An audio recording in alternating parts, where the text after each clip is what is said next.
de ce que le Seigneur, le Saint-Esprit peut faire dans la vie de quelqu'un. Et nous savons tous, et nous avons tous expérimenté déjà ces choses, mais là, ça concerne particulièrement une sœur de Côte d'Ivoire, et qui donne son témoignage, et qui a donné son témoignage aux réunions spéciales, là, le 9 décembre. Et je voudrais le lire. J'ai demandé au pasteur de m'envoyer le témoignage par écrit, donc je l'ai là, je voulais le lire, parce qu'il a une signification aujourd'hui dans la saison, au sujet de nos bien-aimés, et ça a une signification toute particulière que je voulais partager avec vous. Donc la sœur s'appelle Agnès Yao, de l'Assemblée chrétienne de l'Est à Anibi-Lécrou, c'est là où nous étions. Je voulais dire merci à Dieu pour mon séjour à Anibi-Lécrou. Anibi-Lécrou, c'est cette ville où nous étions là pour la convention, où le pasteur Anécoré a son église. Ça veut dire, Anibi-Lécrou, en langue locale, c'est la ville de l'homme grand, ou la ville de l'homme mature. Amen. Donc je voudrais dire merci à Dieu pour mon séjour à Anibi-Lécrou, dit la sœur. Elle dit, en effet, je suis venu ici depuis 2014 dans le but de chercher de l'argent. Et aujourd'hui, je comprends que c'était plutôt pour que je trouve Dieu. Il faut dire que j'avais fréquenté des églises sans vraiment trouver la paix de mon âme. Mais un jour, j'ai entendu la voix de Dieu à la radio locale, j'en parlerai tout à l'heure aussi. C'était un dimanche soir, j'étais chez moi. Quand j'ai allumé ma radio, j'ai entendu un homme de Dieu prêcher sur le pardon. C'était le pasteur Anécoré. Je n'avais jamais entendu parler de lui, je ne le connaissais pas encore, je ne connaissais même pas le message de l'heure. Et pendant qu'il prêchait, j'étais tellement touché par la prédication que je me suis mis à prier et à demander à Dieu si c'était lui qui me parlait à travers de son serviteur. Alors, après avoir dit cela, j'ai senti un poids me quitter.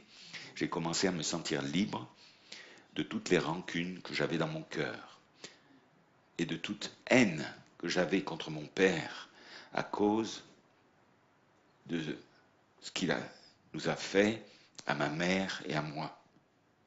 Des fois, souvent j'ai essayé de lui pardonner dans ma vie à mon père, mais je n'y suis jamais arrivé.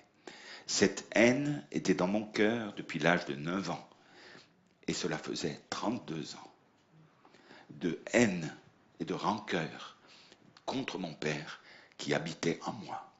Mais ce jour-là, en 2016, où j'ai écouté le serviteur de Dieu à la radio, excusez-moi, parce que quand ça a été lu dans l'église, c'est vraiment quelque chose qui est descendu ce jour-là. Et cette haine était dans mon cœur depuis l'âge de 9 ans. Mais ce jour-là, en l'année 2016, où j'ai écouté le serviteur de Dieu à la radio, quelque chose s'est passé en moi, à telle enseigne que, sans avoir vu mon père, je lui avais déjà pardonné. Alors, quelque temps après, je me suis rendu au village pour le rencontrer. Et ce fut, pour rencontrer mon père, et ce fut un moment inoubliable parce que j'ai vu mon père couler des larmes, pleurer, après m'avoir entendu dire « Papa, je te pardonne pour tout le mal que tu m'as fait. »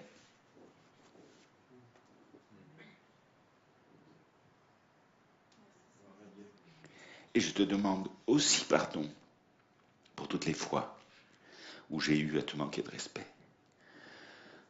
Aujourd'hui, à cause de ça, la paix est revenue dans ma famille.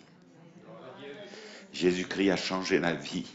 Il a changé ma vie et celle de toute ma famille.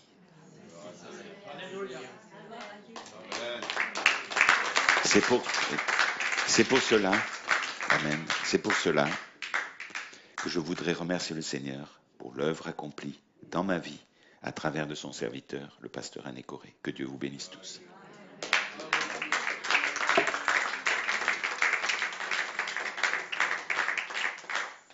Donc on a rencontré la sœur, elle était présente aux réunions.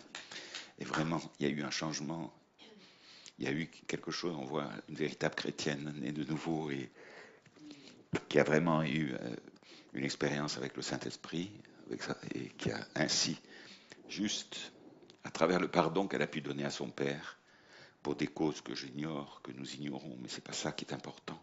À travers le pardon qu'elle a donné à son père, elle a pu sauver toute sa famille. Et vraiment, c'est quelque chose qui a déclenché, dès la première réunion en Côte d'Ivoire, qui a déclenché quelque chose de glorieux et de puissant. Le Saint-Esprit a prouvé la chose et a ainsi est descendu parmi nous à la suite de ce témoignage. Et ça a été vraiment quelque chose de très touchant. Et c'est pour ça que j'en suis encore ému, excusez-moi, mais c'était vraiment très puissant. Et je crois que le Saint-Esprit, et le même Saint-Esprit qui était là-bas, est ici aussi. Et je crois qu'il y a peut-être aussi des problèmes ici aussi. Il y a peut-être des problèmes avec nos familles, voyez-vous, mais ça passe par le pardon. Amen. Et le frère Anécoré disait, quand il m'a envoyé le témoignage là, il me disait juste quelques mots. Il me dit c'était la 7e vertu. Et il fallait que la 7e vertu soit manifestée.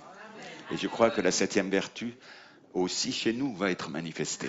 Et je crois qu'elle l'est déjà manifestée, mais elle va l'être encore plus. Et la 7e vertu amène l'affection fraternelle. Et frère Branham dit, souvent on comprend l'affection fraternelle, j'aime mes frères, mais il dit l'affection fraternelle, ça n'est qu'une chose, c'est le pardon. Et si nous voulons là avancer les uns avec les autres et tous ensemble dans l'Église et avec nos familles, si nous voulons aussi aller à la recherche des perdus, et des brebis et des rétrogrades, il n'y a qu'une seule voie, c'est le pardon. Et des fois, beaucoup de choses à pardonner, beaucoup de choses du passé, beaucoup de poids, beaucoup de souffrances sont là par manque de pardon. Et si nous ne pardonnons pas, c'est pas à l'autre que nous faisons du tort, c'est à nous que nous faisons du tort. Si nous ne pardonnons pas, il y a un poids de rancœur et un fardeau terrible sur nos vies qui nous empêche d'avancer. Donc, c'est la porte à ouvrir, et je crois que c'est la saison aussi, c'est la porte du pardon, et nous devons apprendre ces choses. Ça fait partie du renoncement, de la mort à nous-mêmes. Amen. Et ainsi, le Seigneur va pouvoir utiliser chacun de nous d'une façon glorieuse. C'est pas étonnant que l'affection fraternelle est placée tout en haut. C'est-à-dire que quand l'affection fraternelle, au sommet de la pyramide, est manifesté, c'est qu'il doit y avoir tout le reste avant qui est déjà manifesté. Donc c'est le sommet, amen, des vertus, amen, qui sortent aujourd'hui. Alléluia. Donc merci Seigneur pour ce témoignage, de la simplicité des choses. Et le Seigneur fait les choses dans la simplicité. Les hommes essayent de le compliquer, mais c'est si simple. Et si nous arrivons à comprendre comment Dieu fait, se cache et se révèle dans la simplicité, comment il agit dans la simplicité,